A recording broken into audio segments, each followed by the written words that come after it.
In the United States, an estimated 43 million adults are smokers. That's nearly 20% of the population that's over 18. Of those 43 million, nearly 70% want to quit, so why don't they? It's more than just an addiction that keeps smokers hooked. Mallory Jacobson shares her personal story about her journey as a smoker. I was 15 when I started smoking. Now, I could go down the road of placing blame for why I started smoking in the first place. I could blame family members who had smoked around me my whole life. I could most certainly blame it on peer pressure. I had plenty of buddies who smoked, including my then boyfriend.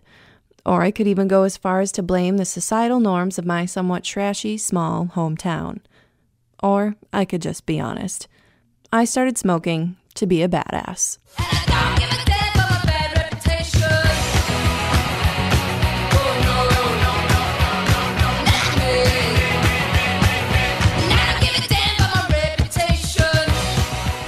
It was around 15 that I realized I was different from the kids I'd grown up with since kindergarten, or at least I wanted to be. I didn't fit in with the quote-unquote popular kids, who were all super athletic, who all dressed in that same preppy Abercrombie and Fitch wannabe style and were full of school spirit. The only peppy things I was involved in high school were the things that would look good on my college application and would make up for the fact that I wasn't super athletic and full of school spirit. But I wasn't exactly on the opposite side of the spectrum either. I wasn't a hardcore partier or got bad grades. Yes, I did have a wannabe goth phase, but after 8th grade, that had passed.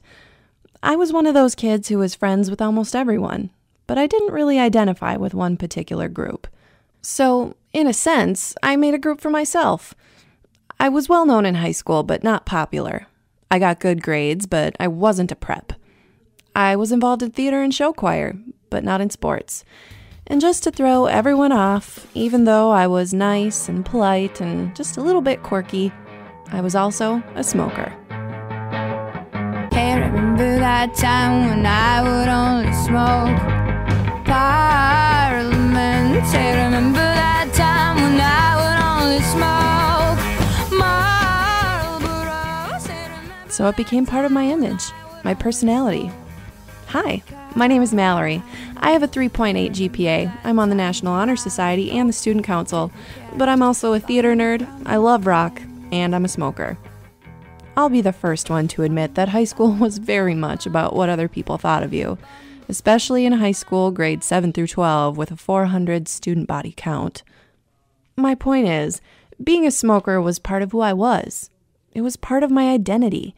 I needed it to be me, to be sane, to set myself apart from everyone else, and to be that silly cliche all young smokers think they are. Cool.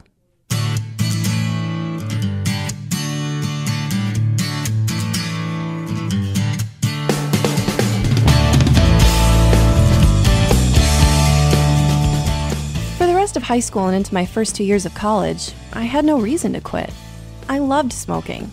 I grew up a little bit and smoking stopped being about being cool and became something I honestly enjoyed. I loved driving the 2 hours from college to home with my music blaring, smoking a cigarette. I loved having my pack of smokes, my lighter. There was something comforting and special about always having that little box filled with a stick that offered me a couple minutes of peace, of me time, of time to chat with a friend, to think, all of that.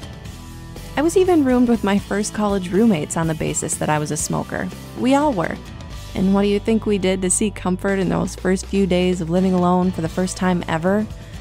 We went outside and had a cigarette. We bonded over it.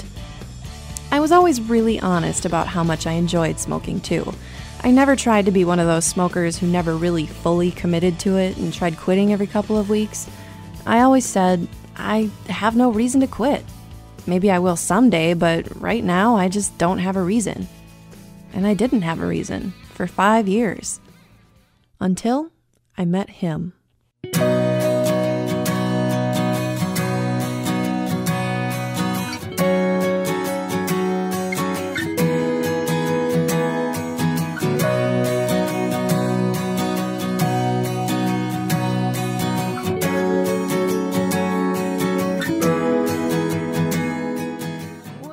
Now, I never, ever in a million years wanted to be one of those girls who quit smoking for a guy. I had seen friends try and do that. It never worked. They'd end up lying and unhappy and fighting with their boyfriends nonstop about it. It just didn't work. Obviously, he was a non-smoker. Regardless, we hit it off right away. And a couple weeks down the road, when I really started falling for him, I realized that if this relationship was going to work, I'd have to quit. But around that same time, something else hit me too. All that time I spent preaching that I wouldn't quit until I had a reason or motivation to, well, here was my reason, staring me right in the face. And I'd be a hypocrite not to take it. You are the only exception. You are the only exception. You are the only exception. So I did. On July 21st, 2009, I had my last cigarette. And oh my God, was that the hardest thing I have ever had to do.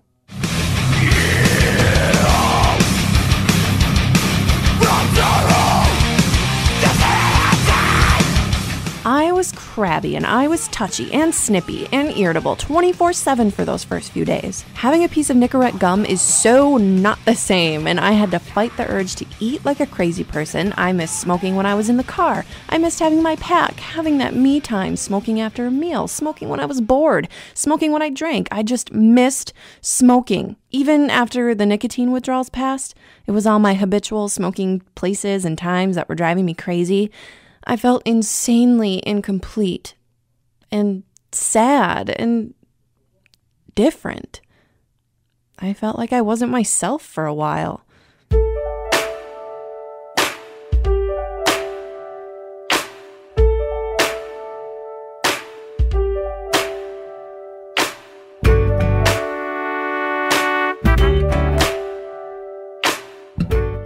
Lucky for me, though, 2 months after quitting, I got to move to a brand new city where I'd never been a smoker, Oshkosh. It didn't take me very long to come to the realization that I was still me, even if I wasn't a smoker. But, I still had some mental blocks to get past in order to fully define myself without a cigarette in my hand. In the end, though, I made it through. I didn't do it for a guy. I did it for myself. And that will always be something I am crazy proud of. Now, I would be lying if I said I didn't miss it, because I totally do. I can see how people who have quit decades ago can start right back up again like nothing. I know people who have. It's something that once you have a taste for, you never really forget it. But, it's all about willpower. And for me, it was a lot about being able to accept that I'm still me without it. It's one of those things that makes me feel like I can do anything if I can kick a habit like that.